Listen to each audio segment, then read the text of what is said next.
जय श्री माताजी. श्री मातांना भक्तिपूर्वक नमस्कार करून आपले दोन्ही हात श्री मातांच्याकडे करायचे.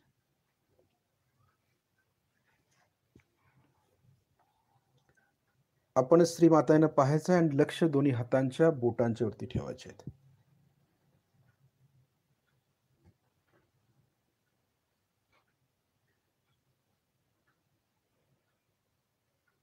श्री मातांना आपण प्रसन्न चित्तानं बघायचं आहे.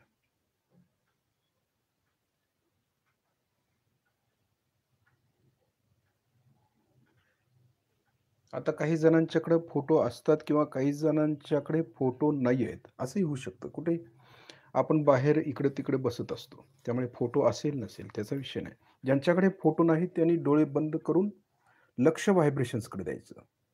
आणि ज्यांच्या समोर म्हणजे फोटो समोर आपण बसलो आहोत, तर आपण मातांना पाहायचं. लक्ष मात्र व्हायब्रेशन्सवरती ठेवायचं आहे. कारण साकार आणि निराकार या दोन्ही गोष्टी आपल्याला एकाच वेळेला मिळतायत. नंतर साकार जे आहे ते आपण डोळे बंद करून साकार बघायचं बंद करतो आणि त्यानंतर निराकारमध्ये आपण उतरत असतो.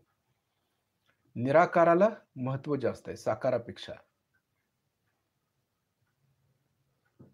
त्यामुळे आपण श्री मातांना सहजमध्ये बघायचं आहे. आपलं चित्त एकाग्र होण्यासाठी आपण श्री मातांना पाहतोय.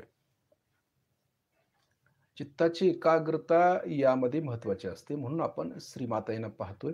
कारण डोक्यामध्ये कुठलेही विचार येऊ नयेत. हृदयामध्ये आपलं हृदय पूर्णपणे स्वच्छ व्हावं. या हृदयामध्ये फक्त परमचैतन्यच राहावं. आत्म्याची जाणीव व्हावी म्हणून आपण ह्या सर्व गोष्टी करतोय. श्री मातांना सहज मुद्रेनं आपण पाहतोय आणि बघत असताना आपलं चित्त श्री मातांच्याकडे असल्यामुळे लक्ष व्हायब्रेशन्सकडे जातं आणि व्हायब्रेशन्स आपल्याला जाणवतायत. हे यातलं महत्त्वाचं तत्व आहे. म्हणून आपण सुरुवातीलाच श्री मातांशी एकरूप व्हायचा प्रयत्न करायचा असतो, साकार स्वरूपात. त्यानंतर निराकारमध्ये आपण उतरू शकतो. कुठेही जरी गेलो तरी लक्ष आपलं व्हायब्रेशन्सवरतीच असावं. कारण परमचैतन्य सर्वत्र आहे. असं नाही की श्री मातांच्या फोटोमध्येच आहे असं काही नाहीये. श्री मातांच्याकडून येतं ते आपल्याला. आणि हे जे काही व्हायब्रेशन्स आहे, हे काही ब्रह्मचैतन्य आहे, हे संपूर्ण चराचरामध्ये पसरलेलं आहे.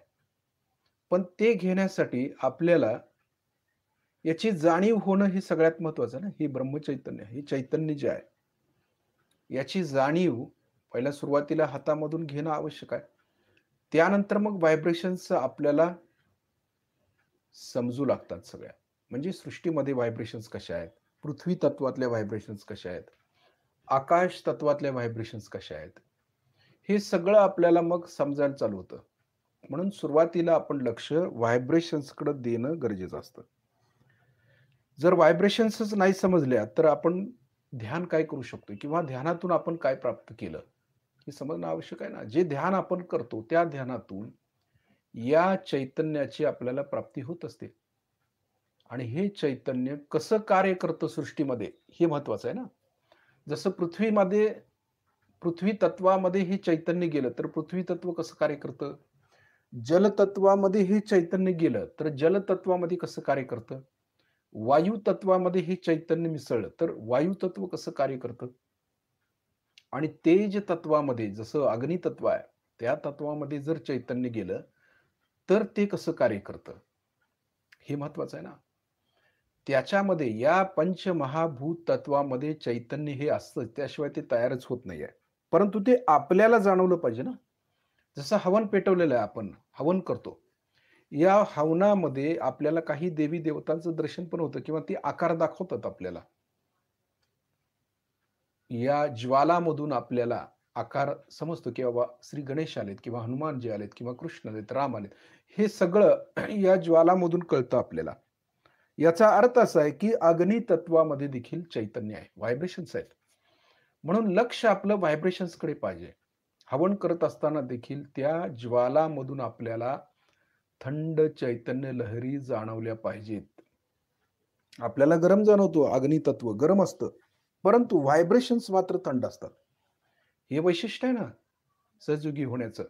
सहजयोगी झाल्यावर सगळं कळायला पाहिजे. पाण्यामध्ये व्हायब्रेशन्स कशा आहेत, त्या कशा खेचून घेतोय आपण. पृथ्वी तत्वामध्ये व्हायब्रेशन्स आहेत, त्या कशा आपण खेचून घ्यायच्या. हे सगळं आपल्याला व्हायब्रेशन्सवरती कळलं पाहिजे किंवा त्या व्हायब्रेशनचं नॉलेज आपल्याला आलं पाहिजे, हे ज्ञान आलं पाहिजे. त्यासाठी सुरुवातीपासून आपण श्रीमातांच्याकडे पाहत या व्हायब्रेशन्स घेत असतो. म्हणजे इतर ज्या ठिकाणी व्हायब्रेशन्स आहेत, त्याची आम्हाला जाणीव होईल. कळायला लागेल की बाबा ह्या व्हायब्रेशन्स अशा असतात बाबा, ह्या पृथ्वी तत्वातल्या अशा आहेत. या जलतत्वातल्या अशा असतात व्हायब्रेशन्स. कारण ही जी तत्व आहेत, ती आपल्या शरीरामध्ये कार्य करत असतात. हे जे शरीर आहे आपलं, हे पंचमहाभूत तत्वापासून बनलेलं आहे. म्हणजे पृथ्वी, आप, तेज, वायू, अग्नी आणि जल. तर या तत्वातून हे शरीर बनलेलं आहे. म्हणजे हे स्थूल शरीर आणि आत्मा कसा बनला हे आपल्याला माहिती आहे. ह्या पंचमहाभूत मधल्या तन्मात्रा ज्या आहेत, त्या तन्मात्रापासून आपला आत्मा बनलेला आहे. बघा, हे लक्षात आलं पाहिजे आपल्या. म्हणून ह्या पंचमहाभूत तत्वाला फार महत्व आहे. ही जर पंचमहाभूत तत्वाचं मेन तत्व जर आपल्याला कळलं, हे हातामध्ये कसं राहतील हे कळलं, तर आपण यामध्ये आत्म्याच्या अगदी जवळ जातो. म्हणजे त्या समजतं आपल्याला, की बाबा हे ब्रह्मज्ञान जे आहे, हे जे गुह्य ज्ञान आहे, हे समजायला चालू झालं, म्हणजे आपण खऱ्या अर्थानं ज्ञानी व्हायला सुरुवात होतो. उगीचच ध्यान करत नाहीये आपण. ध्यान केल्यानंतर जे ज्ञान येतं, त्या ज्ञानाला महत्व आहे किंवा ते ज्ञान कसं येतं आणि ते कसं ग्रास्पिंग करायचं आपण, कसं खेचून घ्यायचं, कसं आपल्याला समजलं पाहिजे, हे महत्वाचं असतं त्यामधलं. कारण ध्यान सगळेच करतायत. सगळ्यांनाच हातावरती चैतन्य जाणवतं, टाळूवरती जाणवतं. परंतु ज्ञान किती जणांना येतं, या चैतन्याबरोबर जे नॉलेज येणार आहे, हे नॉलेज किती जणांना येतं, हे महत्वाचं आहे त्यातलं. आणि यासाठीच आपल्याला या पंचमहाभूत तत्वाची जाणीव असणं किंवा या पंचमहाभूत तत्वामध्ये कशा व्हायब्रेशन्स आहेत, हे समजणं गरजेचं असतं. म्हणून प्रत्येकातल्या व्हायब्रेशन्स आपल्याला समजल्या पाहिजेत. जिथं आपलं चित्त जाईल, तिथं आपल्याला व्हायब्रेशनची जाणीव होईल. मग तुम्ही कुठेही बसा, काहीही करा. चित्त घातलं म्हटलं, की तिथल्या व्हायब्रेशन्स हातावरती येतात आपल्या. पट जाणवतं. म्हणून आपण निर्विचार राहणं योगी लोकांच्या दृष्टीनं फार चांगलं असतं. क्षणाक्षणाला आपण निर्विचार राहता आलं पाहिजे. म्हणजे लक्ष सहस्त्रारच्या वर जर असेल, व्हायब्रेशन्स वरती असतील, आपण त्या शक्तीशी कायम जोडलो गेलेलो असू, तर आपण निर्विचार राहू शकतो. जर आपण ध्यानही करतोय आणि विचारही डोक्यामध्ये येत आहेत, तर ते ध्यान नव्हे. ज्याचा आम्ही विचार करतो, त्या घटनेचा किंवा त्या व्यक्तीच्या व्हायब्रेशन्स आपल्या हातावरती कायम खेळत असतात. कधीही आपण लक्षात ठेवायचं. काही जणांचं असं असतं, की ते शस्त्रारमध्ये पण असतात आणि हातावरती पण, बोटावरती पण त्यांना चक्र लागत असतात, हार्ट लागत असते, स्वादिष्ठान लागत असते. ते तर म्हणतात, "मी शस्त्रारमध्ये आणि हे कसं लागतं?" याचं कारण असं आहे, की आपण शस्त्रारमध्ये जात असतो, परंतु विचार आमच्या डोक्यामध्ये कुणाचा आहे, कुणाचं चिंतन आम्ही करतोय, त्याच्या व्हायब्रेशन्स हातावरती येतायत. व्हायब्रेशनची काय चूक आहे याच्यामध्ये? चूक तर आपली आहे.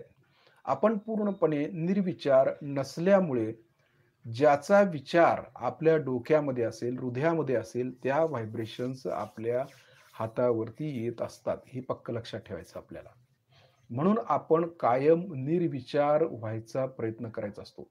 श्रीमातांशी कायम जोडलं गेलेलं पाहिजे. निर्विचारिता आपोआप येते. जसं आपण ध्यानामध्ये जास्त लक्ष घालू. शस्त्रारच्या वरती कायम जोडलेलो असू, आपण योगी आहे, जोडलं गेलेलं असू. व्हायब्रेशन्स वरती लक्ष आहे, आत्म्यावरती लक्ष आहे आपलं. तर आपल्याला व्हायब्रेशन्स चांगल्याच प्रकारे येतात. पण बघायच्याच ठरवले आपण व्हायब्रेशन्स. नाही, आज ह्या व्यक्तीच्या व्हायब्रेशन किंवा त्या व्यक्तीला आपण ठीक करायचंय. त्यांच्या व्हायब्रेशन्स बघून त्यांना ठीक करूया. असं आपण चित्तामध्ये घेतलं, तर हातावरती व्हायब्रेशन्स आपल्याला जाणवायला सुरुवात होतात. अदरवाईज आपल्याला फक्त थंड चैतन्य लहरी जाणवल्या पाहिजेत किंवा टाळूवरती देखील थंड चैतन्य लहरी जाणवल्या पाहिजेत. हे यातलं महत्वाचं तत्व आहे. म्हणून ध्यान करत असताना आपण कायम निर्विचार राहावं. म्हणून सुरुवातीला आपण काय करतो, की श्रीमातांच्या समोर बसून या चैतन्याशी आपण एकरूप होण्याचा प्रयत्न करत असतो. हे प्रायमरी स्टेपच आहे, की आपण सुरुवात अशी करायची असते, की यामधून आपल्याला व्हायब्रेशनची जाणीव व्हावी आणि हळू-हळू जसं आपण डोळे बंद करतो, त्यावेळेला या जाणीवेमध्ये वाढ झालेली आपल्याला दिसायला पाहिजे. हे कळलं पाहिजे, की व्हायब्रेशन्स कशा येतायत. असं जसं आपण आता ध्यानाच्या गहनतेमध्ये उतरतो किंवा डीप, डीप, डीप उतरत असतो किंवा व्हायब्रेशन्समध्ये अगदी खोलात जात असतो. त्यावेळेला गहनतेतल्या व्हायब्रेशन्स कशा आहेत, त्या देखील आपल्या लक्षात आल्या पाहिजेत.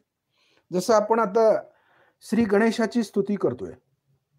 तर श्री गणेशांची स्तुती करत असताना, श्री गणेशांच्या व्हायब्रेशन्स आपल्या हाताला लागल्या पाहिजेत. लगेच कॅच झाल्या पाहिजेत त्या. कळलं पाहिजे, की नाही आपण श्री गणेशांच्या व्हायब्रेशन्स बघतोय. तर त्यांच्याशी आपण जोडलो गेलो. श्री गणेशाशी जोडलो गेल्यामुळे त्या व्हायब्रेशन्स लगेच आपल्या हातावरती यायला लागतात. मग हे आपल्याला श्री माताजी सहजमध्ये शिकवतायत. कळतंय, की व्हायब्रेशन्स वरतीच सगळं अवलंबून आहे. म्हणजे आपण कुठं बोलीव किंवा ऐकीव गोष्टीवरती आपण सहजयोग्याने विश्वास ठेवायचा नाही. कुणावरतीच. आपण फक्त व्हायब्रेशन्स वरतीच विश्वास ठेवायचा. आपण सहजयोगी आहे. मीच माझा गुरु आहे. म्हणजे मी स्वतःच माझा गुरु आहे आणि श्री माताजी आपल्याला शिकवतायत सगळं ज्ञान देतायत. मग तिसऱ्या व्यक्तीला आपण मध्ये घ्यायचं काही कारण नाही. कारण श्री माताजी आणि आपण असाच हा योग आहे. जसं आपण आता श्री मातांच्या समोर बसलोय. तर श्री मातांच्याकडून चैतन्य येते ते आपण घेतोय. मग हे घ्यायचं आणि कसं कार्य करायचं हे देखील आपल्याला श्री माताजी शिकवतात. ती काही करायची गरज नाहीये आपल्याला. काहीच करायचं नसतं. सहजयोगामध्ये म्हटलं काही जणांना असं वाटतं, की काहीच करायचं नाही. फक्त ध्यान करायचंय. म्हणजे काय? आपल्याला सवय झालेली असते काहीतरी केलंच पाहिजे ना. ध्यान करायचं कसं नुसता? विचार डोक्यामध्ये येतात. कुठलातरी मंत्र म्हणायला पाहिजे. कुठलं तरी स्तोत्र म्हटलं पाहिजे. स्तुती, भजन तरी म्हणायला पाहिजे. असं आपल्याला सतत वाटत असतं. काहीच करायचं नाही म्हणजे काय करायचं?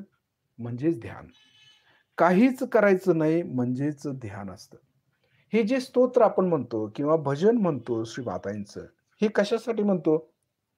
मंत्र म्हणतो. याचं कारण असं आहे, की ध्यानामध्ये उतरण्यासाठी जी पूर्वतयारी करावी लागते, ती यातून होते. म्हणजे ध्यानात जाण्यापूर्वी आपण काही वेळेला 1, 2, 4 भजनं म्हटली, तर आपल्याला व्हायब्रेशन जास्त जाणवतं. कारण आम्ही भक्ती रसामध्ये उतरतो, मध्यात येतो आणि मध्यात आल्या की व्हायब्रेशन्स वाढायला लागतात आणि कुंडलिनी लगेच सहस्त्रारवर येते आणि आमचं ध्यान लागायला लागतं. काही वेळेला मंत्र म्हणावे लागतात. मंत्र म्हटलं तरी देखील व्हायब्रेशन्स वाढतात. ती देवता जागृत होते, कुंडलिनी जागृत होते आणि सहस्त्रारच्या वरती जातो. काही वेळेला स्तोत्र म्हणतो आपण, देवी कवच म्हणतो, गणेश अथर्वशीर्ष म्हणतो. यानं देखील काय होतं व्हायब्रेशन्समध्ये वाढ होते, कुंडलिनी जागृती होते, सहस्त्रारचं भेदन करते आणि आपण ध्यानामध्ये जातो. म्हणजे हे केल्यानंतर ध्यानात जाण्यासाठी आम्ही याचा उपयोग केला पाहिजे.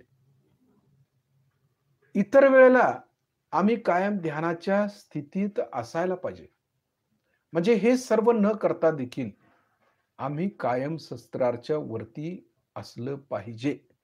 हे आधार झालं आपलं. हे काय झालं? हे आधार झालं, की देवी कवच किंवा आम्हाला फार भीती वाटते बाबा, कशाची तर भीती वाटते. तर आधार द्यायला पाहिजे ना. आपण समजा अंधारातून एकटं जात आहोत. तर आपल्याला भीती वाटते. काही नसतं बाहेर. पण आम्हाला भीती वाटते. आम्ही कायम तोंडामध्ये राम, राम, राम, राम म्हणतो किंवा काहीतरी मोठ्यानं गाणं म्हणतो, की कोणीतरी आपल्याबरोबर आहे असं समजतो आणि मोठ्यानं गाणं म्हणतो. स्वतः धीट होण्याचा प्रयत्न करतो. म्हणजे मनुष्याचा स्वभावच असा आहे, की तो बाहेर जास्त पाहतो किंवा बाह्यात त्याचं जास्त लक्ष असतं. त्यामुळे अंतर्गत ज्या गोष्टी आहेत, त्या त्याला लवकर लक्षात येत नाहीत. म्हणजे समजा आपल्याला साकार स्वरूप दिलं, तरच आम्ही निराकारमध्ये उतरू शकतो. जर आपल्याला सांगितलं, "नाही, डोळे बंद करा आणि डायरेक्ट तुम्ही शस्त्रामध्ये लक्ष द्या." तर आपलं जाईल का लक्ष? जाणार नाही. यासाठी काहीतरी करायला पाहिजे ना, ही जी भावना आहे आपली, की काहीतरी करायला पाहिजे बाबा सहजयोगामध्ये येऊन किंवा उगीचच कसं बसायचं? सेंटरवरती देखील 1 तास नुसता डोळे बंद करून बसायचं. हे काय बरं वाटत नाही त्यांना. मग भजनं म्हणा, मंत्र म्हणा, एक वेगवेगळ्या पद्धतीनं सहस्त्रारमध्ये आणून सोडायचं आणि मग कुंडलिनी सहस्त्रारच्या वरती जाते आणि मग गहनतेमध्ये आम्ही जाऊ शकतो. पण डायरेक्ट जर म्हटलं, की तुम्ही सहस्त्रारवर जावा आणि ध्यान करा, तर मात्र अशक्य होतं. म्हणूनच आपण काय करतो, की मनुष्याच्या स्वभावानुसार सुरुवातीलाच आपण काय करतो, की श्रीमातांना सुरुवातीला पाहतो आणि श्रीमातांना पाहतो, अगदी भक्तिभावानं आपलं हृदय अगदी जागृत करतो आपण. आपले जे भाव आहेत, ते श्रीमातांच्या चरणाशी ठेवतो. आपले विचार जे आहेत, ते श्रीमातांच्या चरणाशी समर्पित करतो. आपल्या ज्या समस्या आहेत, त्या आम्ही श्रीमातांना सांगतो आणि आम्ही पूर्णपणे मोकळे होतो आणि मग श्रीमातांच्याकडून आपल्याला व्हायब्रेशन्स यायला सुरुवात होते आणि श्रीमातांच्याकडून व्हायब्रेशन्स यायला लागल्या, की मग आपण डोळे बंद करतो. म्हणजे आतमध्ये आम्ही चित्त वळवतो. म्हणजे योगाची सुरुवात ही साकारातून निराकाराकडे आहे. हे किती महत्वाचं आहे. म्हणजे जोपर्यंत आम्हाला साकार काय ठेवत नाही, तोपर्यंत आम्ही निराकारमध्ये सहजमध्ये जाऊ शकत नाही. जसं गणपती आहेत. गणपती ही निराकार निर्गुणच आहेत ना, तसे सर्व देवी-देवता निराकार निर्गुण आहेत. परंतु गणपतीला जोपर्यंत आम्ही साकार स्वरूपात पाहत नाही, तोपर्यंत आम्हाला आनंद मिळत नाही, समाधान मिळत नाही, शांती मिळत नाही आणि ते बघत-बघत आम्ही डोळे बंद करून त्याचं भजन म्हणतो आणि निराकारमध्ये उतरतो. हा मनुष्याचा सहज सुलभ स्वभाव आहे. म्हणून आपल्यासमोर काहीतरी साकार ठेवावं लागतं आणि या साकारातूनच आपण निराकारमध्ये उतरावं लागतं. म्हणूनच ज्यावेळी आम्ही ध्यानाला बसतो किंवा सेंटरवरती ज्यावेळी ध्यानाला येतो, त्यावेळी डायरेक्ट येऊन बंधन घेऊन शस्त्रामध्ये कधीही जायचं नसतं. तर बसल्या-बसल्या अगोदर मातांना पाहायचं आहे, त्यांचा आदर करायचा आहे, त्यांना नमस्कार करायचा आहे, भक्तिपूर्वक त्यांना पाहायचं आहे आणि व्हायब्रेशन्स घेत-घेत मग आपले डोळे बंद करून बाकीच्या गोष्टी आपण करायच्या असतात. आता श्री मातांना पाहत-पाहत आपले डोळे आपण बंद करायचे. आता श्री मातांच्याकडून ज्या व्हायब्रेशन्स आपल्याला जाणवतायत, ते आम्ही खेचून घेतोय दोन्ही हाताच्या बोटातून. बघा, आता व्हायब्रेशन्सकडे लक्ष आहे, निराकार निर्गुणाकडे. आता साकार नाही आहे, निराकारमध्ये उतरलो आम्ही. मग निराकारमध्ये उतरल्यानंतर निराकारमध्ये परमेश्वर कसा आहे? तो चैतन्य स्वरूप आहे. तो दिसत नाही, परंतु जाणवतो, जाणीव होते. जाणणे हे सहज योगामध्ये फार महत्व आहे. त्यालाच विद झालं म्हणतो. वेद झालं. वेदांचा अर्थ काय? वेद वाचल्यानंतर पण विद होतं. जाणतो आम्ही आत्म्याला. आत्म्याला कसं जाणायचं हे वेदच सांगतायत ना आपल्याला. त्यालाच वेद म्हणतात, जाणणे. या ज्या काही व्हायब्रेशन्स येतायत, त्या व्हायब्रेशन्स आम्ही खेचून घेऊन मनगटापर्यंत घेतोय बघा. 10ही बोटातून आतून ज्या नसा आहेत, त्या नसामधून चैतन्य खेचून घेतोय मनगटापर्यंत एकसारखं. म्हणजे व्हायब्रेशन्सची वाढ होते आणि हातावरती पण कळतात. व्हायब्रेशन्स यायला लागलेले आहेत आता. थोडा वेळ मनगटापर्यंत घेतल्यानंतर काय करायचं? बोटातून घेतलेलं, शोषून घेतलेलं चैतन्य मनगटापासून कोपऱ्यापर्यंत घ्यायचं आतून. म्हणजे आतल्या नसा जागृत झाल्या पाहिजेत. म्हणजे अटेन्शन कुठे आहे आपलं? व्हायब्रेशन्सवरती आहे, चैतन्यावरती आहे. आम्ही श्री मातांशी चैतन्यातून जोडलो जातोय सुरुवातीला, हातामधून. हात बोलू लागतील. कुराणमध्ये लिहिलं ना.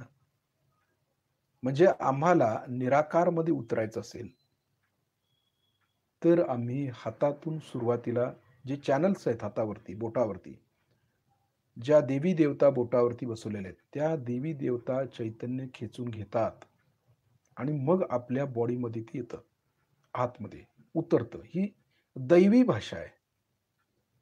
डिव्हाइन डिव्हाइन नॉलेज किंवा निर्मल विद्या म्हणतो याला. यालाच निर्मल विद्या म्हणायचं, शुद्ध विद्या. हीच शुद्ध विद्या म्हणजे चैतन्याची विद्या आणि हीच विद्या आपल्याला शिकायची आहे. आपण नुसता उजवा हात स्वाधिष्ठानावर ठेवून म्हणतो लेफ्ट, श्री माताजी कृपा करून आम्हाला शुद्ध विद्या द्या. मग देतायत की श्री माताजी शुद्ध विद्या, घ्यायची ती आता. का नुसता म्हणतच म्हणायचं? नुसता असं हात ठेवून म्हणायचंच आहे का आपल्याला? शुद्ध विद्या द्या, निर्मल विद्या द्या, मी आत्मा आहे, मला साक्षात्कार द्या. झाला की साक्षात्कार. आता पुढे काहीतरी करायला नको का? म्हणजे याच्या पुढची पायरी आता जायची आहे ना आपल्याला. मग हे समजणं आवश्यक आहे, की श्री माताजी जे आपण प्रार्थना करतो त्या फलद्रूप झालेल्या आहेत. आणि या फलद्रूप झाल्यानंतर त्यांचे आशीर्वाद आपण घ्यायला नको. हे कळलं पाहिजे ना हाताच्या बोटावर. आता निर्मल विद्या द्या म्हटलं आपण. तर श्री माताजी देतायत ना, आपल्या हाताच्या बोटातून वाहतंय ना निर्मल विद्या, शुद्ध विद्या वाहते. बघा किती शुद्ध विद्या वाहते, स्वच्छ आहे ते. निर्मळ गंगेसारखं चैतन्य, अमृत. मागितलं की मिळतं. जो जे वांछील तो ते लाहो. मिळतंच की मग. पण लक्ष पाहिजे ना आपलं. हे मिळायला लागले बाबा, घ्यायला पाहिजे. लक्ष भलतीकडेच असेल तर कसं कळेल ते? सूक्ष्मामध्ये उतरायचं असेल तर आधी स्थिर बसावं लागतं. मेहनत आहे त्याच्यामध्ये. ती मेहनत घेतली पाहिजे, एकाग्र केलं पाहिजे चित्त आणि व्हायब्रेशन्सवरती लक्ष दिल्यानंतर मग कळायला सुरुवात होते ना बाबा, खरोखरच व्हायब्रेशन्स अशा असतात. खरोखरच आपल्याला जाणवतात, गार व्हायब्रेशन्स जाणवतात. थंड चैतन्य लहरी. म्हणजे त्याची प्रत्यक्ष ओळख होते ना हातावरती. खरोखर हात जे आहेत ते किती महत्त्वाचे आहेत मातांनी दिलेले. हात बोलू लागतील, पाय पण बोलू लागतील. हात-पाय शहादत देंगे म्हटलेलं आहे ना ते. कारण पायामध्ये पण व्हायब्रेशन्स येतात आपल्या. आपलं लक्ष नसतं फक्त. लक्ष जर दिलं पायातल्या बोटावरती पण चक्र आहेत आपली. कधी बघितलंच नाही आपण. लक्षच दिलं नाही. आपल्या शरीराकडेच निम्मं आपलं लक्ष नसतं. बाह्यात लक्ष असतं आपलं. म्हणून शरीराकडे लक्ष देणं गरजेचं आहे. शरीर हे परमेश्वराचं मंदिरच आहे ना. हे मंदिर आपण स्वच्छ ठेवत असताना सगळीकडे लक्ष पाहिजे. सगळी यंत्रणा आतमध्ये योग्य पद्धतीनं कार्य करते की नाही बघायला नको? बघितलं पाहिजे. आपण जे खातो, ते व्यवस्थित पचन झालंय की नाही? आपली लिव्हर ठीक आहे की नाही? आपल्या किडन्या व्यवस्थित आहेत की नाही? पोटामधली सगळी यंत्रणा व्यवस्थित आहे की नाही? हार्ट आपलं व्यवस्थित चालतंय की नाही? पंपिंग होतंय की नाही? ठोके व्यवस्थित पडतायत की नाही? हे बघणं पण महत्त्वाचं असतं सहजयोगामध्ये. ज्याला शरीराचं नॉलेज म्हणतो. शारीरिक नॉलेज हे पाहिजे आपल्याला आणि तेही आम्ही व्यवस्थित आहे की नाही बघतो. त्यानंतर मानसिक स्थिती आमची काय आहे? हे पण पाहायला पाहिजे ना. का आम्ही लगेच नाराज होतो? का आम्हाला लगेच राग येतो का? लगे आम्ही दुःखी होतो का?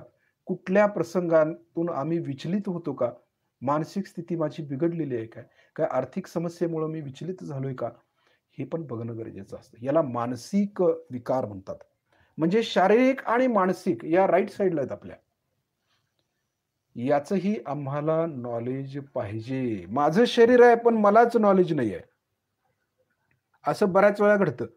आपलंच शरीर असतं सगळं, पण आम्हाला त्यातलं काहीच कळत नाही. किडनी कुठे आहे काही जणांना माहिती नाही किंवा लिव्हर कुठं असते, प्रत्यक्ष कुठे आहे तेही माहिती नसतं.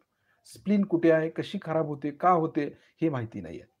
आमचं आरोग्य आम्ही कसं ठीक ठेवायचं हे देखील बऱ्याच जणांना माहिती नसतं. म्हणजे हे यम-नियममध्ये येतं. अष्टांग योगामध्ये यम, नियम, आसन, प्राणायाम, प्रत्याहार, ध्यान, धारणा, समाधी असे 8 अंग सांगितलेले आहेत. त्यापैकी यम नियमामध्ये हे सगळं येतं, की बाबा शरीराचं ज्ञान पाहिजे, मनाचं ज्ञान पाहिजे, प्राणांचं नियमन केलं पाहिजे. हे सगळं महत्त्वाचं आहे. आसनं केली पाहिजेत. म्हणजे काय आहे हे? कारण शरीर जर व्यवस्थित असेल, मानसिक स्थिती जर आमची व्यवस्थित असेल, तर आम्ही फार लवकर आत्म्याकडे वळतो. म्हणून आम्हाला हा शरीर धर्म आणि हा मानसिक धर्म आम्हाला सांभाळावा लागतो. हे कळणं गरजेचं आहे, की कुठं काय आहे शरीरामध्ये. मेंदू कुठे आहे? लहान मेंदू कुठे आहे? मोठा मेंदू कुठे आहे? तो बिघडल्यानंतर काय होतं किंवा चक्र पकडल्यानंतर ते कसं ठीक करायचं? हे समजणं, हे नॉलेज येणं यालाच निर्मल विद्या म्हणायचं ना. आणि हे जे ज्ञान श्री माताजी आपल्याला देतायत ना, हे ज्ञान हे घेऊनच आपण ठीक व्हायचंय. स्वतः ठीक व्हायचंय, स्वतः डॉक्टर व्हायचंय आणि दुसऱ्याला पण आपण डॉक्टर करायचं आहे. हे महत्वाचं आहे आपल्याला. म्हणून हे नॉलेज असणं अत्यंत गरजेचं आहे. आपली मानसिक स्थिती पण ठीक असणं गरजेचं आहे. आपली भावनिक स्थिती पण ठीक असणं आवश्यक आहे. शारीरिक, मानसिक राइट साइडला आहे आणि भावनिक जे आहे ते लेफ्ट साइडला आहे. बघा आमचं शारीरिक, मानसिक काही वेळेला ठीक असतं. भावनिकमध्ये घसरतो आम्ही काही वेळेला. विनाकारण हिने दुखवलं, त्याने दुखवलं, त्यांचा राग-राग केला, अमकं केलं. विनाकारणच एखाद्या व्यक्तीचा विचार डोक्यामध्ये येतो आणि त्यानंतर चक्र पकडली जातात. असंही होऊ शकतं. म्हणजे हे भावनिक समस्या आहेत. म्हणजे आम्ही 3 पातळीवरती फिरत असतो. शारीरिक, मानसिक, भावनिक. स्पिरिच्युअल लेव्हलला आम्ही कधी जातच नाही किंवा जायचा प्रयत्न करत नाही. जे जातो ते व्हायब्रेशन्स बघूनच आम्हाला गेलं पाहिजे. स्पिरिच्युअल लेव्हलला कधी जातो? ज्यावेळेला आमचं चित्त व्हायब्रेशन्सकडे जातं, परमचैतन्यावरती जातं आणि हे चैतन्यच आम्ही एकसारखं खेचून घेतो, सहस्त्रारच्या वर जातो, त्यावेळेला आम्ही शारीरिक, मानसिक आणि भावनिक या 3 पातळीच्या वरती जी स्पिरिच्युअल लेव्हलची पातळी आहे, त्या पातळीवरती पोहोचतो. मग आम्हाला समजतं, की बाबा हे शरीर म्हणजे मी नाही आहे. हे मन म्हणजे मी नाही आहे. आणि हे भावनिक समस्या म्हणजे पण मी नाही आहे. कारण या सर्व गोष्टी माझ्या हातात नाहीच आहेत. हातात आहे फक्त वर्तमान काळ आणि स्पिरिच्युअल लेव्हल. म्हणजे जे आत्मिक ज्ञान आहे ते मिळवणं आम्हाला अत्यंत गरजेचं आहे. परंतु हे आत्मिक ज्ञान मिळवण्यासाठी आम्हाला शरीराचं ज्ञान पाहिजे, मनाचं ज्ञान पाहिजे आणि या सर्व ज्ञानाबरोबरच स्पिरिच्युअल लेव्हलचं ज्ञान पाहिजे. आमच्या भावना आम्हाला समजल्या पाहिजेत. आम्ही कुठले भावना व्यक्त करतो. आमच्यामध्ये क्रोध येतो का? राग येतो का? ईर्ष्या आहे का? द्वेष आहे का? वासना आहे का? हे सगळं बघून त्या आम्ही पासून निवृत्त होणं गरजेचं असतं. म्हणून हे कळलं पाहिजे, हे का निर्माण होतं आणि घालवायचं कसं? सहजयोगातून याचं नॉलेज आम्हाला मिळतं. हे महत्वाचं आहे. आता आपला डावा हात बरोबर कुंडलिनीच्या पुढे धरायचा आहे आणि उजव्या हातानं कुंडलिनी वरती चढवायची आहे. लक्ष कुंडलिनीकडे द्यायचं. बघा, लक्ष कुंडलिनीवरती आहे. आपल्या हाताबरोबर ती वर येते. पाठीच्या मणक्यातून जाणवते. हाताबरोबर ती वर यायला लागली बाबा. आता सहस्त्रारमधून बाहेर आली, की एक गाठ मारायची म्हणजे फिक्स करायची तिला वर. झालं. दुसऱ्या वेळेला आणखी कुंडलिनी वर चढवायची. बरोबर आपल्या हाताबरोबर ती प्रत्येक चक्र छेदन करत, करत वर येते. कुठेही अटकाव येत नाही तिला. आला तरी पण लगेच ती वरती येते. शस्त्रारमधून तिला वरती काढायची 2 गाठी मारतोय चैतन्याच्या. म्हणजे तिला वरती बांधतोय आम्ही. ठीक आहे. तिसऱ्या वेळेला शिस्तीत कुंडलिनी चढवायची. म्हणजे हे कळलं पाहिजे ना, कुंडलिनी आपल्या हाताबरोबर वर येते बाबा. कुठं अडकत असेल तर ते कळतं, की नाही बाबा इथं जास्त अडकते. मग परत ती वर येते. कलेक्टिव्हिटीमध्ये हे केलं, की कुंडलिनी सर्वांचीच वर येते. परत 3 गाठी मारतोय तिला वर काढून. 1 परत वर काढतोय, दुसरी गाठ मारतोय. परत वर काढतोय, तिसरी गाठ मारतोय. बरोबर? वर आली कुंडलिनी. सहस्त्रारच्या वर आली. आता कवच. डावीकडून डोक्यावरून उजवीकडे हात. बघा कवच तयार होते. उजवीकडून डोक्यावरून डावीकडे हात. झालं कवच तर शिवलिंगासारखं. आता लक्ष कवचाकडे ठेवायचं. हात 7 वेळा इकडं-तिकडं करायचे आहेत आपण. चैतन्यानं त्याला कवच तयार करायचं आहे. ते करतं. लक्ष आपलं कवचावरती ठेवायचं आणि या कवचामध्ये आपण सुरक्षित राहायचं आहे. कुठल्याही प्रकारची भीती आपण बाळगायचं काही कारण नाही. कारण लक्ष कवचावरती आहे आणि हे जे कवच आहे जोपर्यंत आपल्या भोवती, तोपर्यंत कुठलाही व्हायरस, कुठलीही निगेटिव्हिटी आतमध्ये येणार नाही. म्हणून दिवसातून भरपूर वेळा लक्ष आपल्या कवचाकडे, वलयाकडे ठेवायचं. काही होत नाही मग. भीती बाळगायचं काही कारण नाही आपल्याला. निर्भयता. देवी कवच कशासाठी वाचायचं असतं? आपल्यामध्ये निर्भयता येण्यासाठी आणि हे कवच घेतल्यावर तर आम्ही निर्भय होतोच सहजमध्ये. हे किती महत्वाचं आहे. हां. आता दोन्ही हात परत श्रीमातांच्याकडे. दोन्ही हाताच्या बोटातून चैतन्य आपण शोषून घेतोय आणि लक्ष कवचावरती ठेवतोय. जे आपण बंधन घेतलं ना कवच, त्याचे बघायचं बसलं का ते आपल्या भोवतानी आहे का? बघायचं एकदा. ट्राय करून बघायचं. बसलं का बंधन आपल्याला? म्हणजे आम्ही सुरक्षित आहोत आता. कुठलाही राक्षस आम्हाला त्रास देणार नाही. कुठलीही भूत आमच्यामध्ये आत येणार नाही वलय भेदून. त्यासाठी आहेत. म्हणजे हातावरती पण व्हायब्रेशन्स जाणवतायत आणि आपल्या भोवतानी देखील चैतन्याचं अभेद्य कवच तयार झालेलं आहे. अभेद्य, ज्याला कोणी भेदू शकत नाही. असं कवच आपण घेता आलं पाहिजे आणि लक्ष देता आलं पाहिजे. नुसता घेऊन उपयोग नाही आहे बंधन. बंधन घ्या, घेतलं. बंधन घेतल्यानंतर ते बंधन बसलंय की नाही कोण बघायचं. खरोखर बसतंय की नाही ते बघत नाही आम्ही. धारणा करत नाही, नुसताच ध्यान करतो. ही धारणा केली पाहिजे ना. हे बसलंय की नाही. बरं दुसऱ्याला बंधन देतोय. त्याला बसलंय की नाही कोण बघायचं? नाही श्रीमाताही बघून घेतील. मग श्रीमातांनी आपल्याला शक्ती कशाला दिलेली आहे? आपल्यालाही पाहता आलं पाहिजे ते. हे ज्ञान आलंच पाहिजे ना. सर्व करणाऱ्या श्रीमाताजी आहेतच की. त्याचा विषय नाहीच आहे. पण हे ज्ञान आम्ही कधी मिळवायचं? ते मिळवलं पाहिजे ना. बाबा त्या व्यक्तीला खरोखर बंधन बसलंय का? त्यांच्या व्हायब्रेशन्स कशा आहेत? मग ते कशा ठीक करायच्या? हे कळणं गरजेचं असतं. म्हणून व्हायब्रेशन्सवरती अतिलक्ष देणं, सूक्ष्मात उतरणं गरजेचं आहे. सर्व समस्यांचं निराकरण चैतन्य करतं. हे खरं आहे, त्रिवार सत्य आहे. परंतु हे चैतन्य मात्र आपल्याला घेता आलं पाहिजे आणि तिचं ज्ञान कळलं पाहिजे. आता आपला उजवा हात हृदयावरती ठेवूया.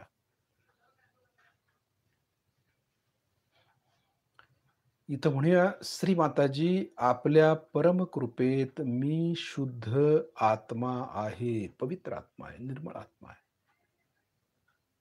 लगेच आपण आत्मा व्हायचं. म्हणजे काय व्हायचं? ह्या स्थूल देहातून जे चैतन्य आहे ना, ते एकत्र हार्टमध्ये आणायचं. आणि स्थूल देहाचा सूक्ष्म देह बनायचा चैतन्याचा. तो मी आहे. तो मी आत्मा आहे. लगेच झालं पाहिजे ते. हृदयामध्ये येऊन बसायचं आपण स्वतः आणि हा देह, स्थूल देह पाहायचा. पाहू शकतो, कळतं. अबा 2 देह झाले आमचे. सेन्सेशन एकच आहेत, परंतु देह 2 झाले. बघा फरक आहे. हा फरक लक्षात आला पाहिजे ना आपल्या. जसं व्हायब्रेशन्स हातातून वाहतात, पण हातामध्ये जो एक सूक्ष्म देहाचा हात आहे ना, त्यातून खरं चैतन्य येत असतं. कधी पण ऑब्झर्वेशन जर आपण केलात, तर हातामध्ये एक सूक्ष्म हात आहे आपला चैतन्याचा, व्हायब्रेशनचा. सूक्ष्म देह म्हणतो त्याला, सूक्ष्म हात. त्यातून हे चैतन्य तयार झालं असतं आणि ते चैतन्य खेचत असतं. देह खेचत नाही. ते चैतन्य खेचून घेतं. ते मॅग्नेटिझम जे आहे ना, ते खेचून घेतं. कारण ते गणेश आहेत. तेच व्हायब्रेशन्स म्हणजे श्री गणेश आहेत आणि तेच हृदयामध्ये येत आहेत. म्हणजे त्यांच्यामध्ये पण हात, पाय, डोकं सगळं आहे.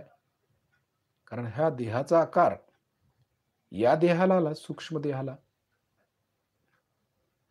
म्हणून म्हणतोय आपण इथं हात ठेवून श्रीमाताजी, आपल्या परमकृपेत मी शुद्ध आत्मा आहे. पवित्र आत्मा आहे. निर्मळ आत्मा आहे. मी हे मन, बुद्धी, शरीर, अहंकार काही नाहीये. फक्त आत्मा आहे. मग आत्मा होतो आम्ही. शरीर वेगळं, आत्मा वेगळं हे कळलं पाहिजे. मग साक्षात्कार घटित झाला. तोपर्यंत नाही. नुसता म्हणतोय आम्ही, मी आत्मा आहे, मी आत्मा आहे. किती वर्ष म्हणतोय. झालो आत्मा? हे व्हावं लागतं, ही तपश्चर्या करावी लागते, मग होतं ते. त्यानंतर आपल्या उजव्या हाताचा तळवा आपल्या डोक्याच्या टाळूवर दाबून धरायचा. मान थोडी खाली झुकवूया. हात दाबून शिस्तीत फिरवायचा. तर ज्या ठिकाणी आपण हात फिरवतोय, त्या ठिकाणी लक्ष केंद्रित करत म्हणूया, श्री माताजी, आपण साक्षात श्री सहस्त्रार स्वामिनी आहात. कृपा करून आमच्या सहस्त्रदल कमलामध्ये विराजित व्हा. भक्तीनं आवाहन करतोय ना देवीला. भक्ती गम्या. आम्ही एवढी स्तोत्र म्हणा, मंत्र म्हणा, कशासाठी म्हणतो? देवीला आवाहन करतोय, देवतेला आवाहन करतोय. आणि मग ती देवता आली तरी पण कळत नाही आम्हाला. ती आलेली आहे बाबा आता. ते समजत नाही. त्यामुळं सहजयोग खऱ्या अर्थानं परिपूर्णतेला आम्हाला जाता येत नाही सहजयोगातून. हे कळणं महत्वाचं आहे ना. त्या देवतेची आराधना केल्यावर, ती देवता आल्यावर कळलं पाहिजे व्हायब्रेशननी. श्री माताजी, आपण साक्षात श्री आदिशक्ती आहात. कृपा करून आमच्या सहस्त्रार चक्रामध्ये विराजित व्हा. हात दाबून शिस्तीत फिरवतोय. त्यानंतर तो हात वरती उचलतोय आपण. सहस्त्रारपासून वर 7-8 इंच वर. वर खाली करून बघायचं टाळूतून आपल्या हाताच्या तळव्यावरती जाणवतं का? जाणवत असते. फक्त हे नवीन लोकांना पण यावं यासाठी आहे. सर्वांनी केलं तर जास्त लवकर समजेल सर्वांना. थोडासा मागे पुढे गोल फिरवून बघायचं टाळूतून खरोखरच आता थंड लहरी बाहेर पडतायत. थंड, काही वेळेला कोमट असतात, काही वेळेला थंड असतात. हे कळतं सेन्सेशन आपल्याला. जसं आपण सेन्सिटिव्ह होतो ना, तसं ह्या गोष्टी कळायला लागतात. हात खाली घेऊया. बघूया आता आपली कुंडलिनी शस्त्रार्थ भेदन करून वर आली का? तिकडे लक्ष केंद्रित करायचं. काही जणांना गवगवल्यासारखं होतं, काही जणांना गार बाहेर पडतं, काही जणांना कोमट बाहेर पडलेलं जाणवतं. पण जे काय जाणवतं ते मात्र अप्रतिम असतं. ट्रिमेंडस असतं ते. त्याची तुलना कशाशीच होऊ शकत नाही. ती फक्त अनुभव घेण्यासारखी गोष्ट आहे. सांगता येत नाही ते. आपण शब्दाची जुळवाजुळव करून सांगायचा प्रयत्न करतो, परंतु शब्दाच्या पलीकडचं ज्ञान असतं ते. हे फक्त प्रॅक्टिकल अनुभव. अनुभवू शकतो फक्त. असं ते नॉलेज आहे. तीच निर्मल विद्या म्हणतो त्याला, शुद्ध विद्या. ती अशी आहे. तिला शब्दबद्ध करता येत नाही. शब्दात बांधता येत नाही. त्या सगळ्यांच्या पलीकडचं आहे ते. आणि शब्दांच्या पलीकडे गेल्याशिवाय परमेश्वराचं ज्ञान मिळत नाही. शब्दबद्ध करू शकत नाही. आम्ही प्रयत्न करतो, भजन म्हणायचा प्रयत्न करतो. शब्दातून आम्ही सांगायचा प्रयत्न करतो, परंतु हे सर्व त्या सर्वांच्या पलीकडचं आहे. त्यामुळे आम्ही फक्त प्रयत्नच करतो. त्यातून आपल्याला श्री माताजी ज्ञान देतायत ते महत्वाचं असतं. आणि हे जे ज्ञान आहे तेच परमचैतन्यानं मिळतं. शब्दातून नाही मिळत, सांगून मिळत नाही. म्हणून चैतन्याकडे लक्ष देणं गरजेचं आहे आणि हे ज्ञान घेणं आवश्यक आहे. लक्ष शस्त्राच्या वर आहे आपलं. थोडा वेळ बघूया वर शस्त्रावर कसं जाणवतं. काही विचार नाही, काही नाही. शांत बसलोय आपण. शांत लहरी वाहतायत. हातातून वाहतायत, टाळूतून वाहतायत. त्याच्याशी आम्ही एकरूप होतोय. एकजीव होतोय. काही नको असं वाटतं. बरं आहे. छान बरं वाटतं. शांत वाटतं. ब्रह्मानंदी टाळी म्हणतो त्याला. ती टाळी एकदा लागली की खाली यावंसं वाटत नाही. ध्यान उतरू वाटत नाही. त्या आनंदामध्ये रममाण होता आलं पाहिजे. आत्मन्ना आत्मनस्य म्हणजे त्या आत्म्यामध्ये आम्ही रममाण होतो.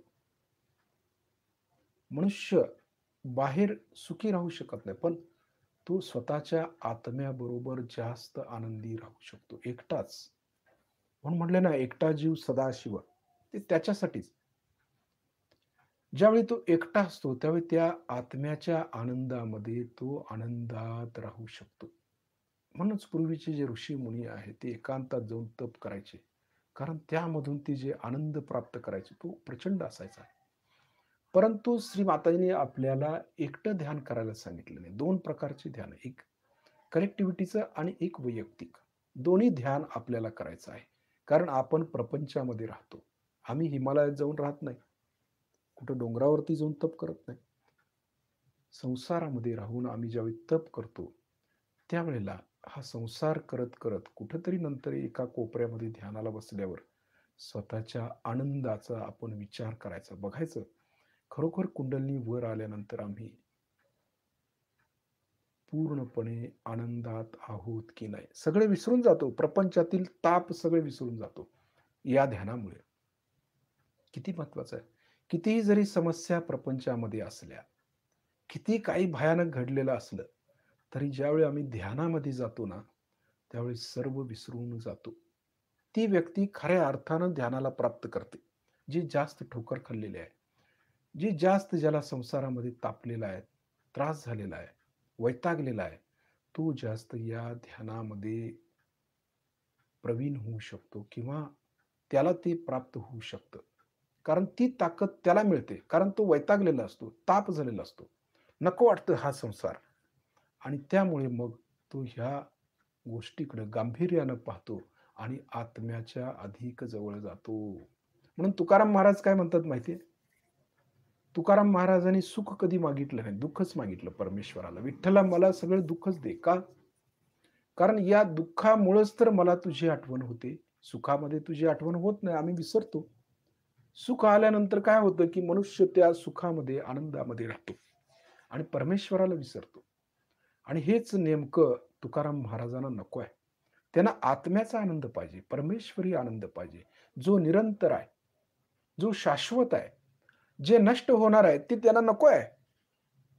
आणि बरोबर हेच आम्हाला पाहिजे योगी माणसाला. ज्या गोष्टी नष्ट होणार आहेत त्याच्यावरती विचारच कशाला करायचा. जे अमर आहे, अजर आहे, सात्विक आहे, ज्याच्यातून अमृत मिळतंय, जे आम्हाला जीवन देतंय, तो आनंद पाहिजे. तो निरानंद, तो शस्त्राच्या वर ध्यान केल्यावर मिळतो. म्हणजे कुंडलिनी शस्त्राचं भेदन करून वर आली, की त्याचा आनंद आम्हाला प्राप्त होतो. आम्ही त्या आनंदामध्ये तल्लीन होतो मग. म्हणून कुणी असं म्हणायचं नाही, की मला खूप त्रास होतोय प्रपंचामध्ये. सगळं घ्यायचं, पण ह्यासाठी. परमेश्वर तुम्हाला त्रास देतो याचा अर्थ असा आहे, की परमेश्वराचं तुमच्याकडे जास्त लक्ष आहे. तो तुम्हाला या ब्रह्मज्ञानाकडे वळवायचा प्रयत्न करतोय.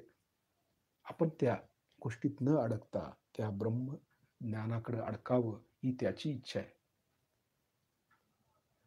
लक्ष शस्त्राच्या वर आहे आमचं. थोडंसं वरती वरती जाऊया आज. ठीक. हा जो गारवा आहे तो आपण वर घेऊन जाऊया. नेहमीप्रमाणे गार बरं वाटतं का बघायचं. वरती वरती आकाश तत्वामध्ये स्थिर होता येते का बघायचं आहे.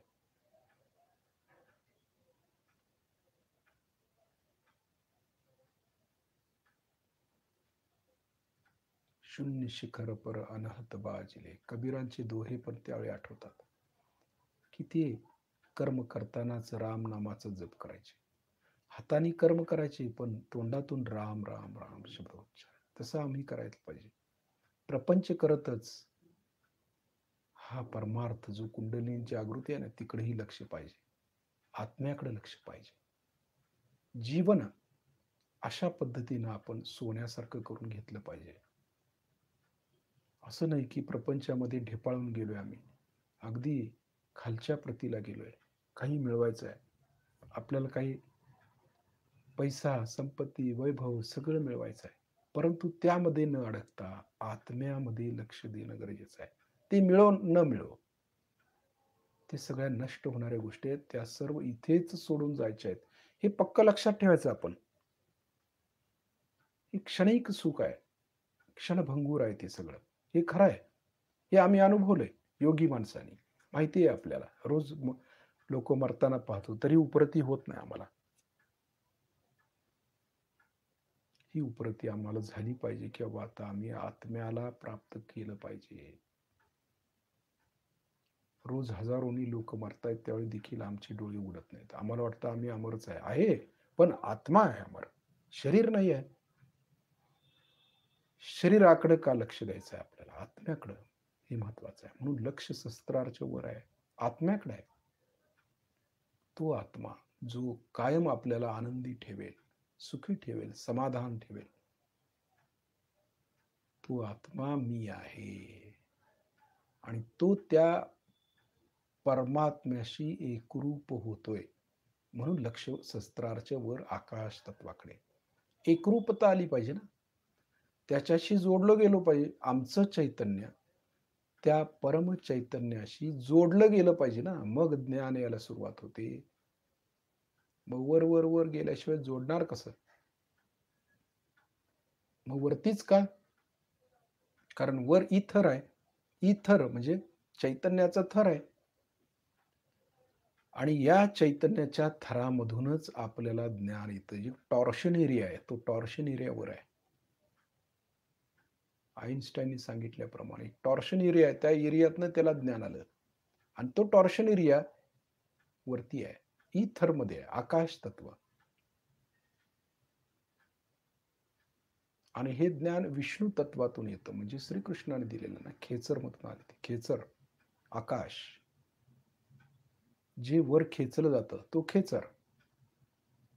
आणि खेचर म्हणजे दुसरा अर्थ आकाश, खेचरी लागणे म्हणतो.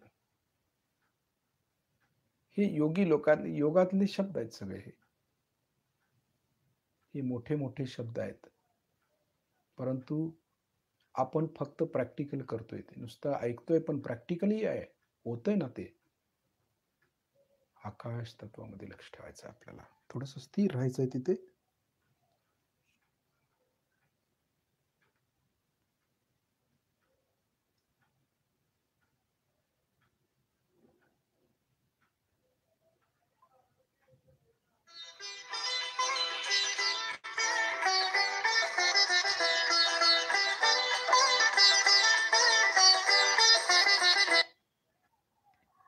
तुम लोग को बुरा लगेगा इसलिए मराठी में बोलने दो। मैं कह रही हूँ कि तुम्हारे सामने जो भी प्रश्न है, उन प्रश्नों को तुम अचेतन में छोड़ो, वो मेरे पैर में बह रहा है। माने ये कि कोई भी प्रश्न है, अब तुमको अपनी लड़की का प्रश्न है समझ लो, उसमें खोपड़ी भिड़ाने से कुछ नहीं होने वाला। जो भी प्रश्न है वो यहाँ छोड़ दो, उसका उत्तर मिल जाएगा। अब तुम अगर सोचते हो कि इस चीज से लाभ होगा, वो नहीं बात। जो परमात्मा सोचता है तुम्हारे लिए, जो हितकारी चीज है वो घटित हो जाएगी, वो तुम कर भी नहीं सकती हो। इसलिए उसको छोड़ दो। तुम क्यों बीच में टंगड़ियां तोड़ रही हो? तुम क्यों परेशान हो रही हो? तुमको परेशान होने की कोई जरूरत नहीं, तुम छोड़ तो दो। जो तुम्हारे सारे प्रश्न को सॉल्व करने के लिए पूरी इतनी कमेटी बैठी हुई है, उनके पास छोड़ो तुम। सहयोग में यही तो कमाल है कि सर का बोझा उतर गया उनके खोपड़ी पर। छोड़ के देखो, ऐसे कमाल होंगे कि बस।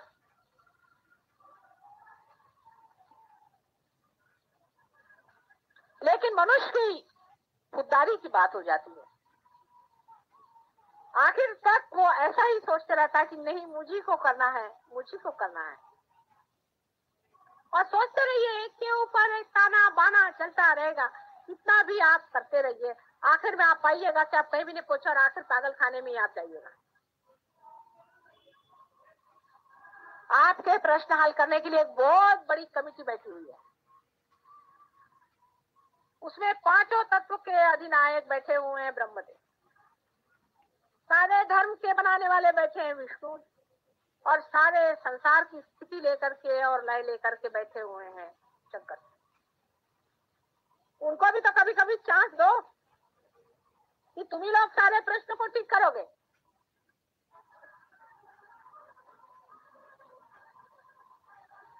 और जैसे ही आप निर्विचार में होना शुरू कर देंगे, आप देखिएगा आपके अंदर ये तीनों ही शक्तियां अपने आप बन जाएंगी, अपने आप सुलझ जाएंगी। धर्म, अर्थ और काम, बिल्कुल वो ठीक से अपने अपनी जगह बैठ जाएगी। निर्विचारिता में रहने से आपके अंदर के जो प्रश्न हैं उसमें कॉस्मिक चेंज आता है। एक कोई अंदरूनी घटना घटित होती है, उसके सूत्र पे घटना होती है। जैसे एक आदमी समझ लीजिए शराब पी रहा, मिसाल की तौर, वो मेरे पास आता है, माता जी ये शराब पीता है, इसको शराब छुड़ा। उसकी कुंडलिनी जागरूक करते ही उसके अंदर की कॉस्मिक दशा ऐसी हो जाती है कि वो शराब पीता है तो उसको उल्टी होती है।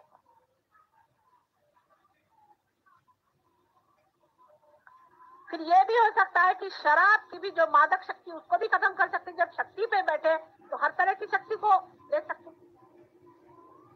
जितनी डिस्ट्रक्टिव शक्ति है उस सब को खत्म कर सकते। लेकिन आप जो ये अपने छोटे से दिमाग से हर एक चीज को सुलझाने का प्रयत्न करते हैं, उसी में गड़बड़ हो जाती है। बिल्कुल निर्विचार, मेरे पैर पे भी लोग रहते हैं तो भी वो विचार में रहते हैं। मुझे इतना आश्चर्य होता है, कम से कम मेरे पैर पे तो विचार छोड़ दो, वहां पे भी उनका चलते रहता है विचार। मैं कोशिश कर रही हूँ, हाथ पर चला रही हूँ, ये कर रही हूँ, सारा तांडव नृत्य हो रहा है और ये लोग इधर विचार ही कर रहे हैं। कम से कम मेरे पैर पे विचार छोड़ना आना से। फिर धीरे धीरे ये आदत बनती जाएगी निर्विचारिता। बस एक छोटी सी चीज है कि निर्विचार में रहना सीख। कोई सा भी आपका प्रश्न हो, निर्विचार में रहो। ऐसे मैं आपको सुझाव देती रहती हूँ, आपका ये चक्र क्यों पकड़ता है, वो चक्र क्यों पकड़ता है, छोटी छोटी बातें हैं, उसको समझ लेना चाहिए। आपका शरीर ठीक रखो, मन ठीक रखो। मन की भी बहुत सारी बीमारियां होती हैं। औरतों को बीमारी होती है कि आदमियों के पीछे में मरो, खास करके आदमियों को और बीमारियां होती है। मन की अनेक बीमारियां होती हैं। उधर जरा सा चित्त रखो, निर्विचार में रहो। एक छोटी सी चीज करने से ही आपका जो स्वयं हृदय में बैठा हुआ स्व है, उसका प्रकाश फैलना शुरू होगा। और वो ही प्रकाश है जो आपके अंदर ये वाइब्रेशंस की तरह से बह रहा है। ये आपके अंदर बसा हुआ परमात्मा का जो अंश है, स्व, सेल्फ, उसका प्रकाश सारे संसार में जाता है और उसकी लहरें चलती हैं, गोल गोल घूम के आपके हृदय में जाता है। अपनी जो बातें है उसे ठीक रखो, आपका शरीर ठीक रखो, जो आपका दीप है, आपकी जो शक्ति है, तेल, दिमागी जमाखट जो है उसमें खर्च न करो।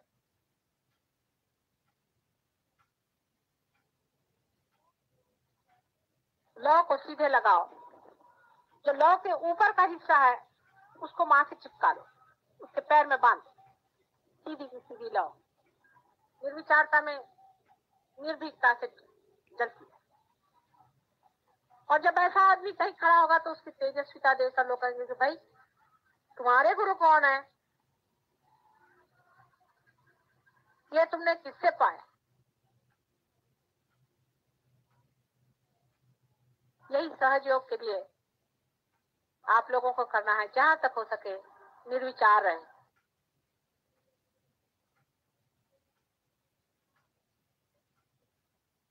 हम तो धक्का दे ही रहे हैं कुंडलिनी को, आपको भी वहां रखने का कोशिश कर रहे हैं, आप भी जरा कोशिश करें, कोई विचार नहीं आना है। और अपना माथा किसी के आगे मत झुकाना, याद रखना, किसी के आगे जाकर माथा नहीं झुकाना है, कोई भी हो। बहुत से लोग सहयोगी के आगे माथे झुकाते मैंने देखा। ऐसा फालतू की बातें करने की जरूरत नहीं।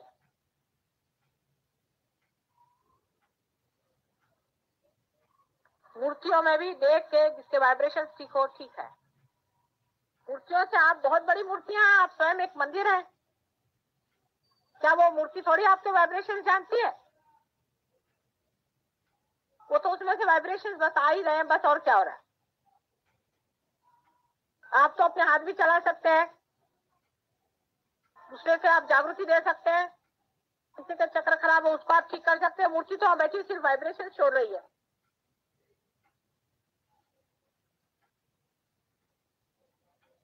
सहयोग में बम्बई सेंटर में बहुत काम हुआ है, इसमें कोई शक नहीं, और लोगों ने बहुत अपने को ऊंचा उठा दिया है।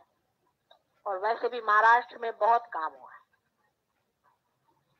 एक छोटे से गांव में, राहुरी में बहुत काम हुआ है।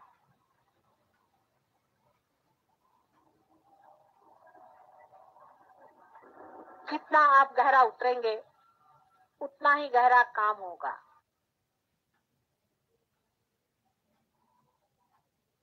अपने को बहुत ज्यादा लोगों ने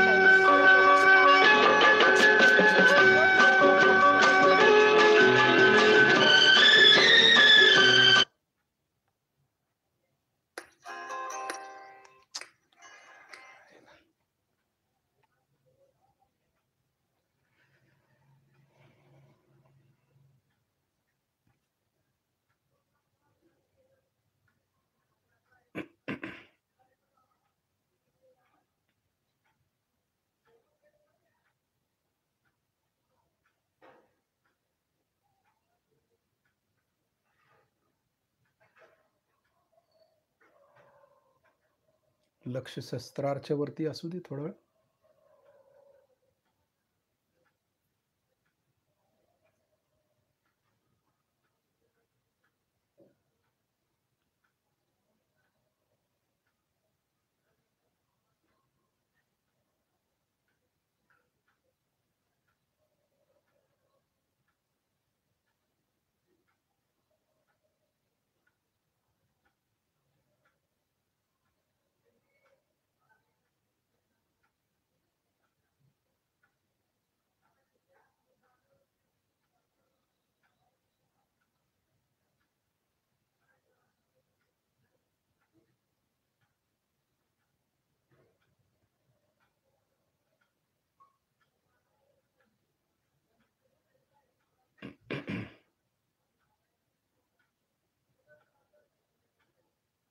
ती स्थिती आपल्याला आली पाहिजे.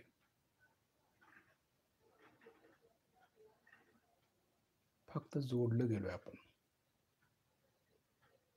त्याच प्रकारच्या व्हायब्रेशन्स, शस्त्राच्या वर हातावरती पण ज्या स्थितीला आपण आहोत त्याच व्हायब्रेशन्स येणार.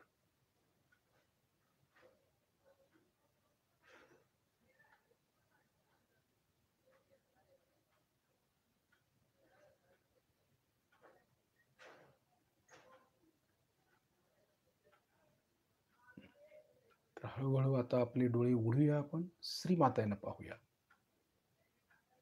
लक्ष शस्त्राच्या वरती असू दे आणि हाताच्या बोटांच्या वरती.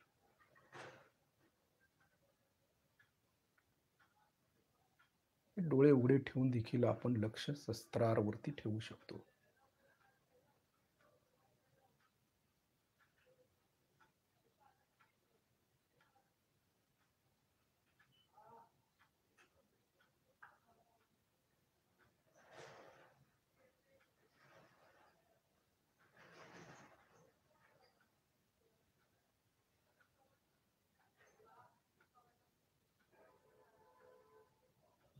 आपण श्रीमाते नमस्कार करूया, त्यांचे आभार मानूया.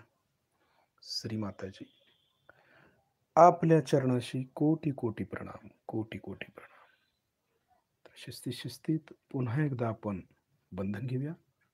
डावा हात कुंडलिनी समोर, उजव्या हातानं कुंडलिनी आपण वरती चढवतोय. लक्ष कुंडलिनी वरती. एक गाठ मारतोय आपण. दुसऱ्या वेळेला शिस्तीत लक्ष कुंडलिनीवरती. आपल्या पाठीच्या कण्यातून कुंडलिनी वर येते हाताबरोबर, हे समजणं आवश्यक आहे. 2 गाठी मारतोय. तिसऱ्या वेळेला शिस्तीत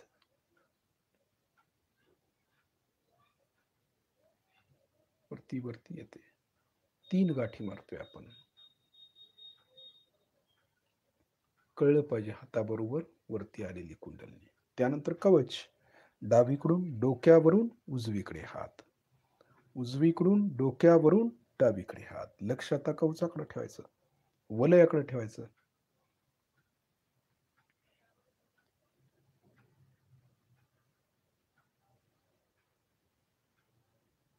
व्हायब्रेशन्स सगळ्यात महत्वाचे असतात यात, हे कळणं आवश्यक आहे. आणि या व्हायब्रेशनचा उपयोग करून आपण कार्य करतो. त्यासाठी श्रीमाताजी आपल्याला या व्हायब्रेशन्स देत असतात. आपल्या संरक्षणासाठी, आपल्या कार्यासाठी श्रीमाताजी या व्हायब्रेशन्स देत असतात आणि त्या घेणं अत्यंत आवश्यक आहे.